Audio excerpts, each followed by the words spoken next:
이라 불리는 대한민국의 성장은 전 세계를 놀라게 했습니다. 누군가는 우리나라의 성장이 한 사람의 강력한 비전으로 만들어졌다고 평가하기도 합니다. 그 인물은 박정희. 박정희 대통령은 5가지의 경제 정책으로 대한민국의 기적을 만들었습니다. 그의 경제 정책은 어떻게 한국을 최빈국에서 선진국으로 바꿔놓았을까요? 그리고 그 과정에서 어떤 충격적인 사건들과 비화들이 있었을까요? 1960년대 초반 한국은 1인당 GDP가 $100도 안 되는 세계 최빈국 중 하나였습니다. 도로는 포장도 안 된 흙길이 대부분이었고 서울에서 부산까지 기차로 10시간 넘게 걸렸죠. 이런 상황에서 박정희는 경부고속도로 건설을 선언합니다. 서울과 부산을 4차선 고속도로로 연결해 물류와 사람의 이동을 혁신적으로 단축하겠다는 야심찬 계획이었어요. 그런데 이 계획 당시엔 정말 미친 짓으로 불렸습니다. 1967년 박정희 정부는 고속도로 10개년 계획을 발표하고 1968년 착공에 들어갑니다. 총 428km, 4차선, 총 예산 430억 원, 지금 가치로 약 3조 원.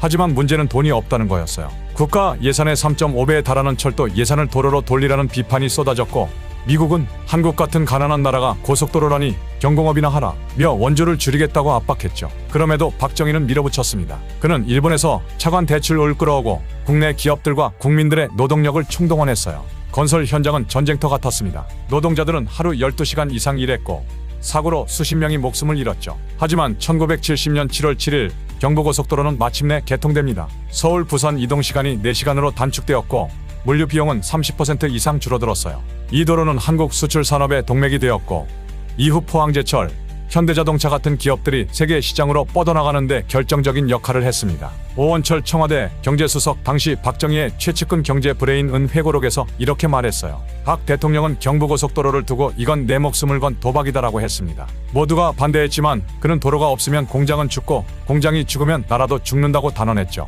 그때 그의 눈빛은 정말 무서웠어요. 김학렬 경제부총리는 건설 과정에서의 갈등을 이렇게 회상했습니다. 나는 인플레이션을 막으려다 박 대통령과 자주 부딪혔어요. 경부고속도로 예산 때문에 밤새 싸운 적도 있습니다. 하지만 그건 단순한 도로가 아니었어요. 국민들에게 우리가 할 수 있다는 자신감을 심어준 상징이었죠. 그 다음으로는 국민 세뇌 프로젝트가 있었습니다. 1970년 박정희는 새마을 운동을 전국적으로 시작합니다. 이건 단순한 농촌 개발 프로젝트가 아니었어요. 농촌을 현대화하고 국민들의 사고방식을 바꾸는 일종의 국민 정신 개조 운동이었죠. 당시 한국 농촌은 정근대적이었어요. 초가집이 80% 이상이었고 전기가 들어오는 마을은 20%도 안 됐습니다. 농민들은 자급자족 경제에 갇혀 있었고 도시와의 소득 격차는 갈수록 벌어졌죠. 새마을운동은 정부가 마을마다 새마을 지도자를 파견해 농민들을 조직하고 1973년부터는 중화학공업 육성과 연계해 농촌 소득을 높이기 위한 복합영농과 수출 농산물 재배도 장려했습니다. 결과는 놀라웠습니다. 1970년대 말까지 농촌 소득은 3배 이상 증가했고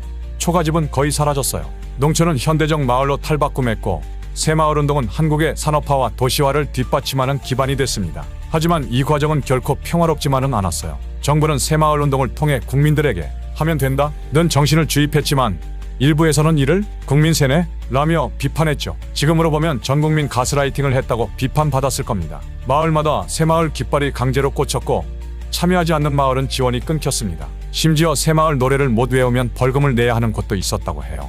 장기영 경제기획원 장관은 새마을운동의 성공 비결을 이렇게 설명했어요. 박정희는 농민들을 단순히 노동력으로 보지 않았어요. 그는 그들이 국가의 주인이라고 믿었죠. 새마을운동은 농민들에게 너희도 할 수 있다는 자신감을 준 거예요. 그게 기적의 시작이었어요. 에즈라 보겔 하버드대 명예교수는 그의 저서에서 이렇게 평가했죠. 새마을운동은 단순한 경제 정책이 아니었다. 그것은 국민의 마음을 바꾼 사회적 혁명이었다. 하지만 그 강압적인 방식은 민주주의와는 거리가 멀었다. 1962년 박정희는 경기도 김포의 논에 들어가 직접 모내기를 하는 모습을 사진에 담았어요. 선글라스를 끼고 농부들과 함께 논에서 일하는 그의 모습은 전국 신문 일면을 장식했죠. 이건 단순한 사진 촬영이 아니었어요. 박정희는 이 퍼포먼스를 통해 나도 농민과 똑같이 일한다 는 메시지를 국민들에게 심어줬습니다. 하지만 뒷이야기를 아는 사람들은 웃으며 이렇게 말했죠. 박 대통령, 논에 들어가기 전에 새 옷 입고 왔더라. 사진 찍고 바로 청와대로 돌아갔지. 이 일화는 당시 농민들 사이에서도 웃음거리였지만 동시에 박정희의 대중적 이미지를 강화하는데 큰 역할을 했어요. 그 다음으로 대한민국의 경제성장에 이게 핵심이었는데요. 1960년대 한국은 1인당 GDP $82, 세계 최빈국이었어요. 섬유, 신발 같은 경공업으로 겨우 외화를 벌었지만 이건 한계가 뻔했죠. 단가가 낮고 일본, 홍콩에 밀렸으니까요. 게다가 외채는 20억 달러로 늘어나며 상환 압박이 커졌어요. 박정희 대통령은 생각했죠. 이대로면 영원히 외국에 종속된다. 고부가 같이 산업으로 가야 한다. 당시는 냉전 한복판, 북한은 1.21 사태 푸에블로허 납치로 위협을 가했고 미국은 닉슨 독트린 너희 국방은 너희가 책임져 라고 압박했어요. 박정희는 자주국방을 위해 철강, 기계, 화학산업이 필요하다고 봤습니다. 왜? 철강은 탱크, 군함의 뼈대니까요. 포항제철 원글에서 시작됐어요. 박태준 사장은 말했죠. 박 대통령은 철이 없으면 나라도 없다고 했어요. 그게 포항제철의 사명이었죠. 한국이 중화학공업으로 도약하려면 철강 산업이 필수였어요. 하지만 1960년대 한국에는 철을 만들 기술도 자본도 시장도 없었습니다. 그럼에도 박정희는 포항종합제철 현 포스코를 설립하겠다고 선언합니다. 이 프로젝트는 경부고속도로보다 더 큰 모험이었어요. 미국은 철강은 자본과 기술이 필요한 산업이다. 한국은 꿈도 꾸지 마라 며 반대했고 세계은행도 자금 지원을 거부했죠. 박정희는 다시 일본으로 눈을 돌렸습니다. 1969년 그는 일본 정부와 기업들로부터 1억 2천만 달러의 차관을 끌어왔어요.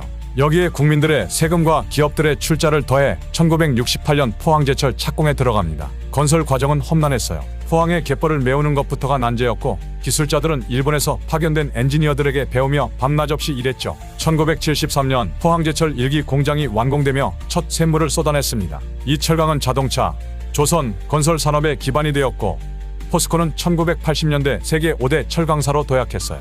포항제철은 단순한 공장이 아니었어요. 한국이 자립 경제로 나아가는 상징이었고 이후 현대, 삼성 같은 기업들이 글로벌 시장에서 경쟁할 수 있는 토대가 됐습니다. 박정희는 포항제철 준공식에서 이렇게 말했어요. 철이 없으면 나라도 없다. 이 공장은 우리의 자존심이다. 박태준 포항제철 초대 사장은 당시를 이렇게 회고했어요. 박정희 대통령은 내게 포항제철을 망치면 너도 죽고 나도 죽는다고 했어요.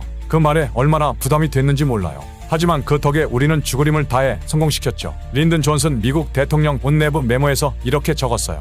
박정희는 미친놈 같지만 그의 비전은 놀랍다. 포항제철 같은 프로젝트는 한국을 아시아의 중심으로 만들지도 모른다. 포항제철 건설 중 일본 기술자들이 한국인 노동자들을 무시하며 너희는 절대 못한다 고 비웃었다는 이야기가 전해져요. 이 소식을 들은 박정희는 포항 현장에 직접 내려가 노동자들을 독려하며 이렇게 말했다고 해요.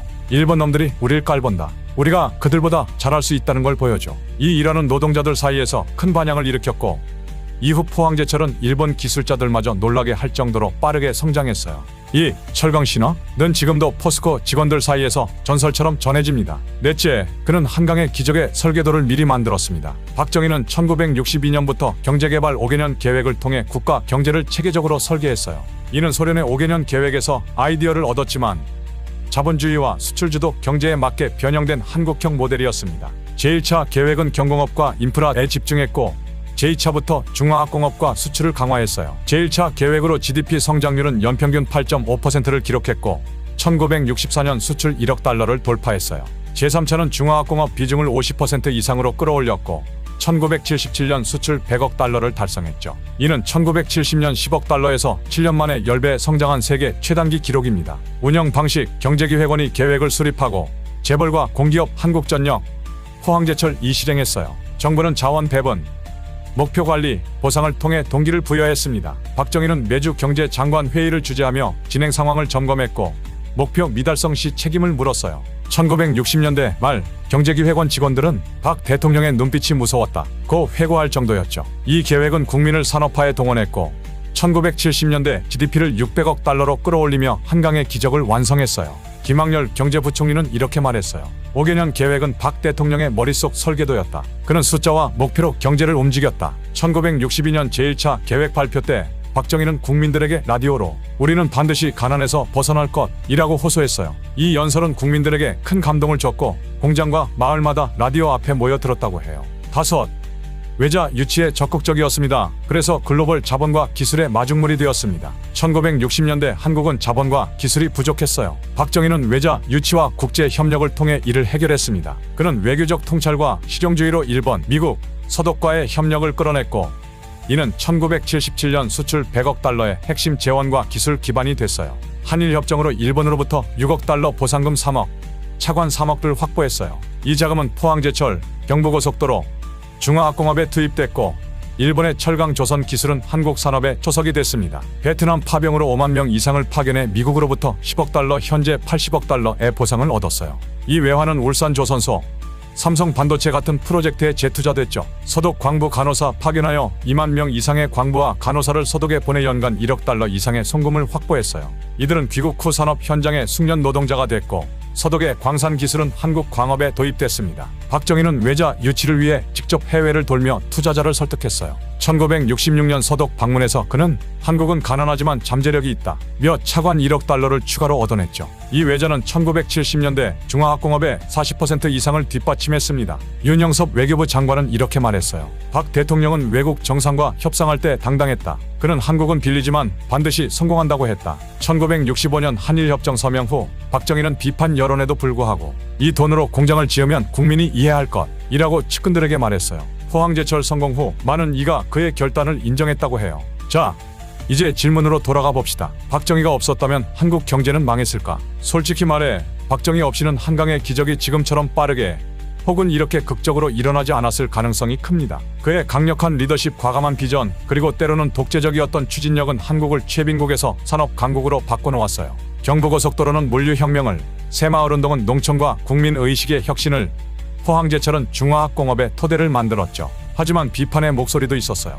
그의 정책은 강압적이었고 민주주의는 후퇴했으며 재벌 중심의 경제 구조는 지금까지도 양극화 문제를 낳고 있습니다. 에즈라 보겔 교수는 이렇게 말했죠. 박정희의 경제 성과는 기적이지만 그 과정은 아슬아슬했고 대가는 컸다. 하지만 이는 잘못된 지적입니다. 모든 거에는 명이 있다면 암도 있습니다. 그의 비전과 집념이 없었다면 지금의 대한민국은 훨씬 다른 모습이었을 겁니다. 지금의 재벌은 그때 당시에 피땀 흘려 일해서 살아남은 기업들이고 이들은 우리 역사의 유산입니다. 이들 덕분에 우리는 계열사, 협력사가 생겨나고 이 회사들 또한 더 큰 성장을 위한 도약을 할 수 있게 되었습니다. 여러분은 어떻게 생각하시나요? 박정희가 없었다면 한강의 기적은 가능했을까요?